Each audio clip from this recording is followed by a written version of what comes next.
Let's get things started. Hey guys, Hattopy here. Welcome to Gamer Season 2018, that time of year when gamers creep out of hiding to go check on the latest releases coming out for the holiday season, fill up their nice big backlogs of games, and then proceed right back into hiding. This year I started out with Monster Hunter Generations Ultimate, and then it took a while for my Walmart to finally get it restocked, but I also managed to pick up some Spider-Mans. But there was a game coming out very soon that kind of reminded me of one that I played a while back and that actually had other games in the series, and it's something that I'm going to discuss here today. I like Mega Man, more specifically the X series. When I was younger, there was a convenience store that was right by my house that we used to go to and visit, and you could actually rent SNES games from there. My absolute favorite was Mega Man X. I mean, just looking at the box art was enough. It looked pretty dang cool. But then to actually play the game, that smooth, buttery gameplay, the amazing visuals, the music, the music. I was never actually able to finish the game way back when, because it was a little too hard for me at the time. I was too used to games like Super Mario Bros. 3 and Super Mario World. It really wasn't until the Wii Virtual Console I was actually able to actually finish the game. In terms of other X games in the series, X1 was the only one I played up until the Legacy Collection came out. Later on then, I was playing stuff like Mega Man 0, 2, and some of the Battle Network series. The only classic Mega Man I played were 9 and 10. Why do I like this series again? Anywho, back on today's topic. A little while back, there was a Kickstarter for a little known game that you might have heard of called Mighty Number 9. Now, at the time, I didn't really have any reliable way of providing money onto the internet, so while I remained optimistic and hopeful for the game, I kept out, probably for the best. However, alongside the media surrounding Mighty Number 9, there's another game that they were kind of marketing alongside with it, that being Azure Striker Gunvolt.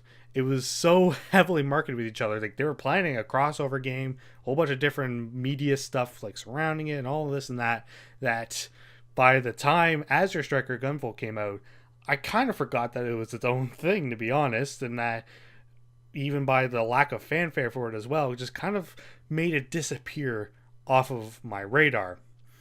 It wasn't until much later, when I was on the Nintendo 3DS eShop, that I was looking around. I had a little bit of money to spare, and I happened to see that it was on sale. And doing a little bit of extra research on it, I found out that it was made by Inti Creates, the same people that made the Mega Man 0 series and made Mega Man 9 and 10. And so I was actually kind of hopeful then at the time. I thought I was going to have a fantastic time playing it, so I decided to buy it. So, without further ado, let's take a look at Azure Striker Gunvolt.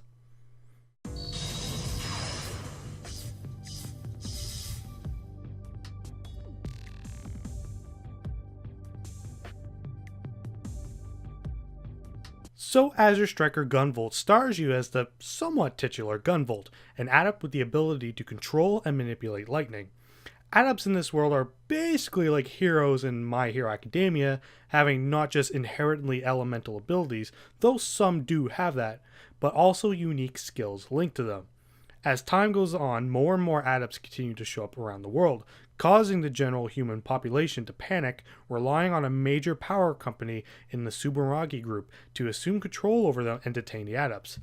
There's a lot more in world terminology to learn, but adepts is really the only important one for this case.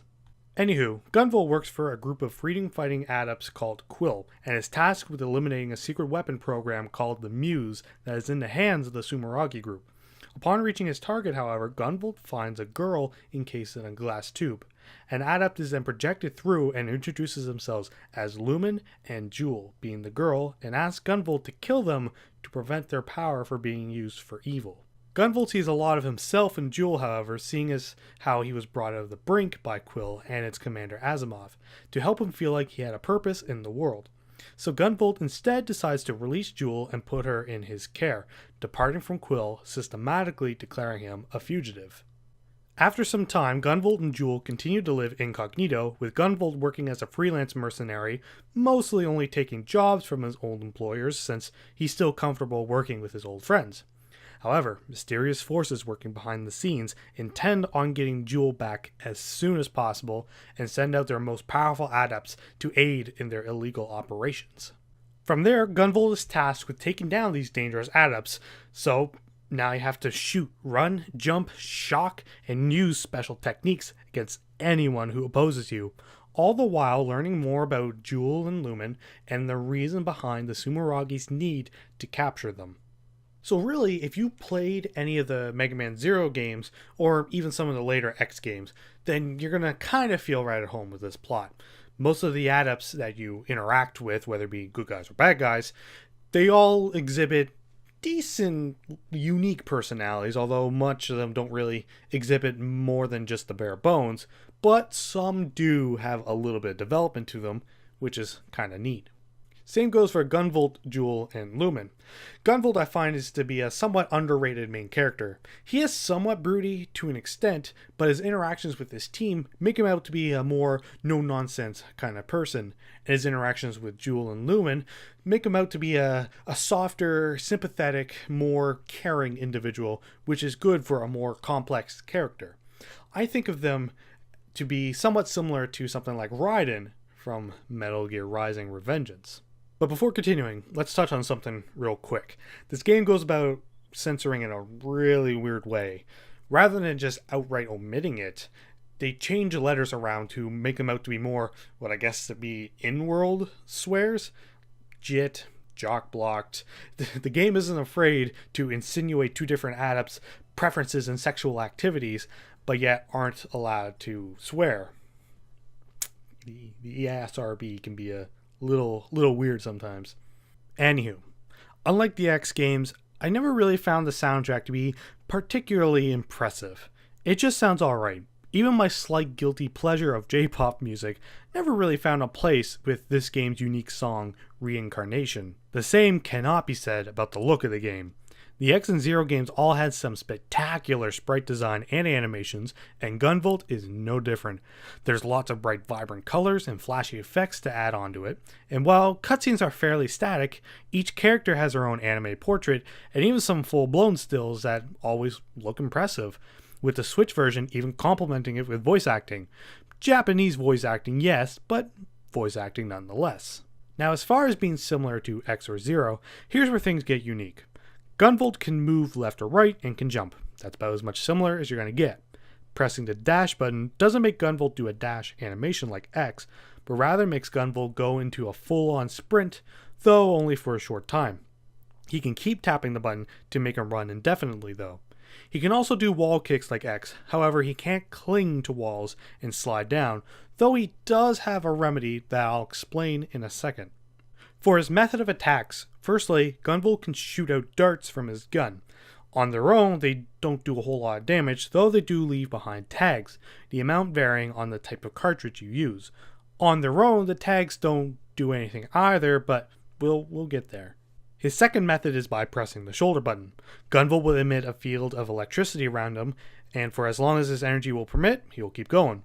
If it runs out, he has to go on a cooldown period, though at any time not in a cooldown phase, you can double tap down and he will fully recharge, ready to zap again. With the field up, Gunvolt can deflect or outright destroy some projectiles, and even use it to slow his descent while falling, alleviating the need for a wall slide. As an attack though, it too doesn't do a whole lot of damage on its own either, but that's where the tags come in. Hit an enemy with a tag, and no matter where they are on screen, or even a little off screen, when you use your flash field, the electricity will tail off and zap them, doing extra damage depending on how many tags they have. You can also tag multiple enemies as well, numbered depending on the cartridge you're using. Just to say now, unless you're being extremely experimental, you use Naga and nothing else. You can get cartridges by beating certain bosses, though that doesn't invoke any sort of boss weakness chart like Mega Man. The game does have varying skill rewards for players as well. As you progress on a mission, racking up hits and shocks on enemies, you score points. Once that meter hits 1,000, then Lumen will start singing some J-pop for you. However, the game does help those less fortunate as well. when Gunvolt dies, he can sometimes be resurrected by Lumen and be brought back with added powers and skills. That's at random, however, and should never be relied upon. Rounding out his arsenal, Gunvolt can perform special skills that he can unlock by leveling up. There's nothing special to level ups other than more health and more energy. The skills, however, can do a variety of things, like high-powered attacks, or allow Gunvolt to heal whenever. You get 3 charges at the start of a mission, and after using a skill, depending on how much it costs, Gunvolt can slowly recharge his usage over the course of a mission. In between levels, you can also craft and equip different pieces of gear to mix up how you want to play the game. At the start of the game, you do come pre-equipped with one accessory, but I'll get to that in a second. As for the levels you encounter, there are a few things to note. Firstly, despite them being insinuated as like missions, unlike the Zero series, there's nothing more to these levels other than getting to the boss and fighting it. You are going to encounter some copy-pasted enemy design and placements all throughout the game as well. Very few levels come with unique enemies, and even they don't do a whole lot design-wise. As for the layout, those two are very similar to past Mega Mans. You have your factory level dealing with water, one that has you ascending a high vertical tower. And even the gimmick also aren't anything too special, save for one, but it's more of how creepy the aesthetic is, rather than the actual mechanic of the level. Rather, these things are short bursts before encountering the boss Adepts, and these can be really fun, if at least a little clunky. The speed to which everything goes and the strategies behind the bosses make for a pulse-pounding experience, and thanks to the game not having a live system in place, any failure will be met with an immediate runback, using what you've learned previously to have a better chance at getting through. Each boss is split into 3 phases, clearly marked by its health bar. The difference from the first to second bar isn't much more other than just some new attacks being used, but going from the second to the third, most bosses ends up using a very flashy, devastating attack coupled with a name and artwork just like Gunvolt's. Some can be insta-kill, others are a slow burn to your demise if you aren't quick enough. When fighting the bosses, or doing anything for that matter really, there's always something to keep note of. There's actually a few ways to play Azure Striker Gunvolt that isn't just about slightly customizing Gunvolt to suit your needs.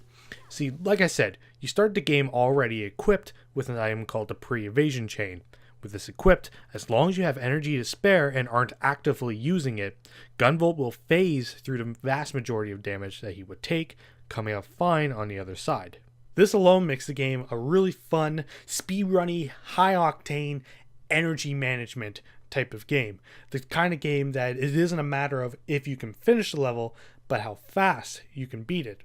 And then you can even take the chain off, and then it becomes your typical Mega Man X or Mega Man Zero game. And that too is a really fun experience. It's truly a multiple style gameplay sort of game. That's not to say, though, that it knows how to keep that idea going the best. See, when going through the main stages, you'll come across these jewels. When you collect them and go back home, you can talk to Jewel and give her the jewel. That's weird. You can talk to Jewel and give her the gem.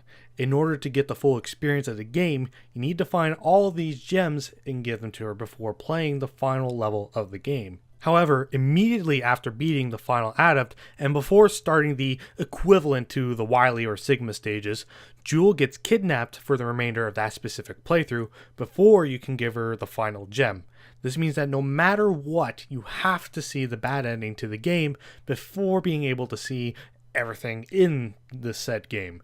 It kinda sucks since you have to replay the final level twice, and when doing it for the good ending, you have to have the special charm that Jewel makes equipped, meaning that if you played mostly with just a pre-evasion chain, you have to readapt immediately to the other play style of the game for one of the hardest levels in the game. That's as far as I'll go about discussing that sort of thing. You just need to be prepared for a small burst of changing playstyles. But incidentally, that does mean, like I said, that there is multiple ways to play this game. With pre-evasion, it's a speedrunny, time trial, energy management kind of game. And without it, it's your typical Mega Man X or Mega Man Zero game, both of which are very viable ways to play the game. If you're looking for a decent Mega Man-like game to play, I'd heavily consider giving Azure Striker Gunvolt a shot. It did well enough to get itself a sequel, one that I do intend on playing sometime down the line once I get through my list of other games that I need to play.